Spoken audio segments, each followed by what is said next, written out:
I cannot let you die protecting me.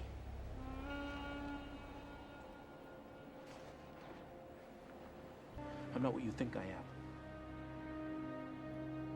I am not a member of your team. I never was. I am not even human.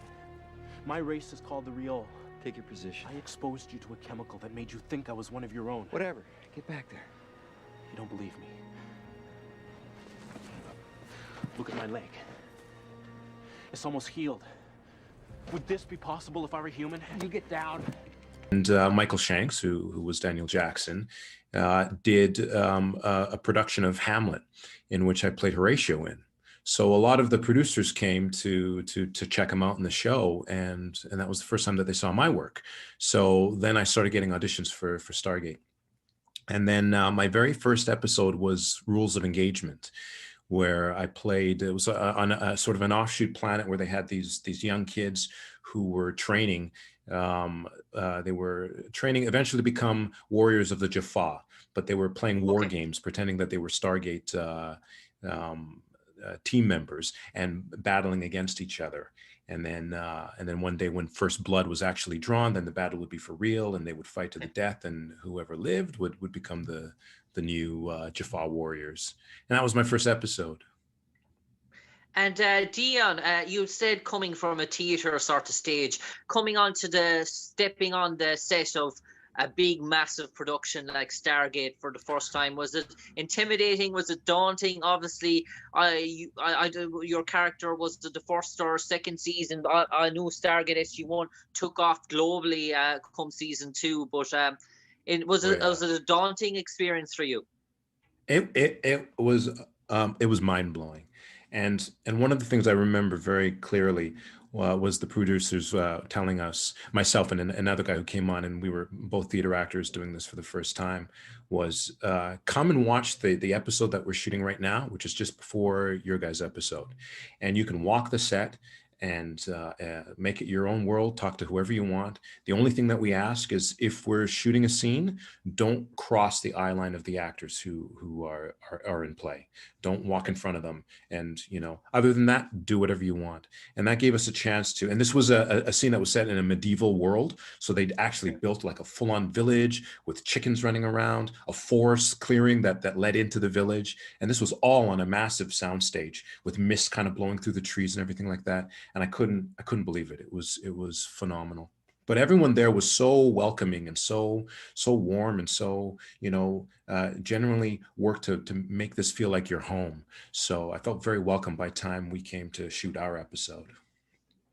Yeah, and I suppose one thing, speaking to Cliff Simon, who played a recurring role as the Gaul Ball in Stargate SG-1, he told me that when he was on a start of an episode, he didn't know whether he'd be coming back or not. There was no agreement, no long-term contract, nothing that you'd be appearing in multiple episodes. So he just said he worked his ass off in terms of that episode and trying to leave a good impression in the hope that he'd be brought back for more episodes. Was that sort of the same in terms of yours? Did you have any sort of agreement or notice as well there'd be future characters in mind? Or when you appeared for one episode, was it like, I'm here for one episode, please God, I do really well, and they might see potential in my character or me for other episodes? Yeah, it was one episode, and I do remember the producers. We would get word from the actors saying they're loving what you guys are doing, and the very end of the episode, they actually shifted the dialogue to focus it on myself and the other actor who became a very good friend of mine. Aaron Craven is his name, and they were just like, just focus on those guys, let them wrap up this episode. And so there were hopes that you could end up coming back because our characters didn't die, but that all sort of depended on how they navigated and wrote the series. But my next invite came in a different form. Peter DeLuise, who was directing on the show at the time, got to write his first episode, and he wanted to take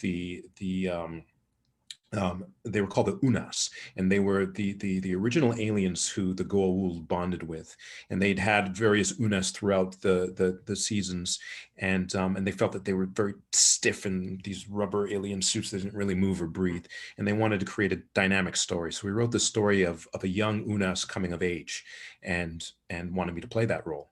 So that was my second big opportunity on the show, and that really opened doors because it showed production kind of the range of what I could do, and I could really use my theatrical background in creating this character. So that was very cool and unexpected, very unexpected.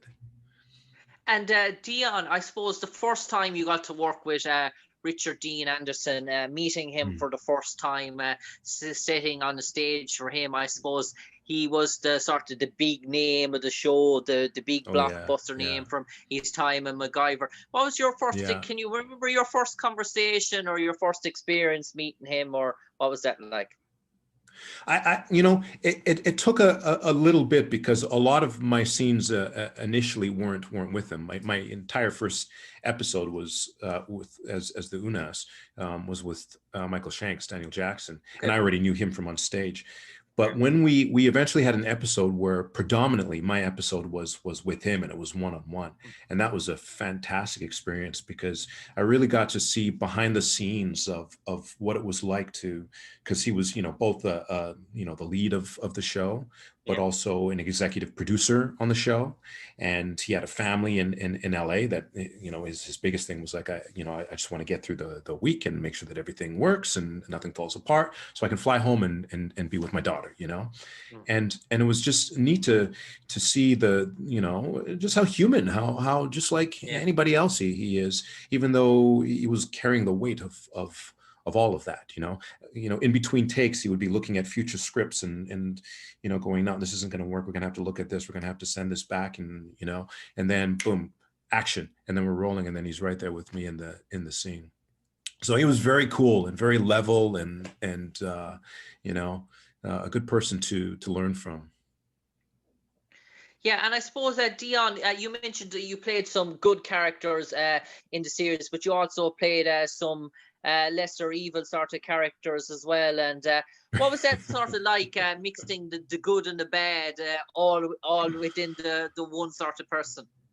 Oh my God, it was fun, and it was torturous because quite often they were aliens in full on latex suits, and right, with scleral lenses, so you couldn't see clearly. You'd be up at like 3 o'clock in the morning. You'd be in the makeup chair for 3 hours. I'd usually fall asleep in the chair. You couldn't move anywhere without assistance of people taking you back to your icebox trailer to cool off. It was an arduous process playing these kind of aliens, but it was so much fun at the same time, because for me it was like a lot of mask work, like finding, what can I do, what can I do with the form that I've been given, to create more dynamism, to create more of a sense of character. And so and it was more screen time. Like I was very new at being on TV.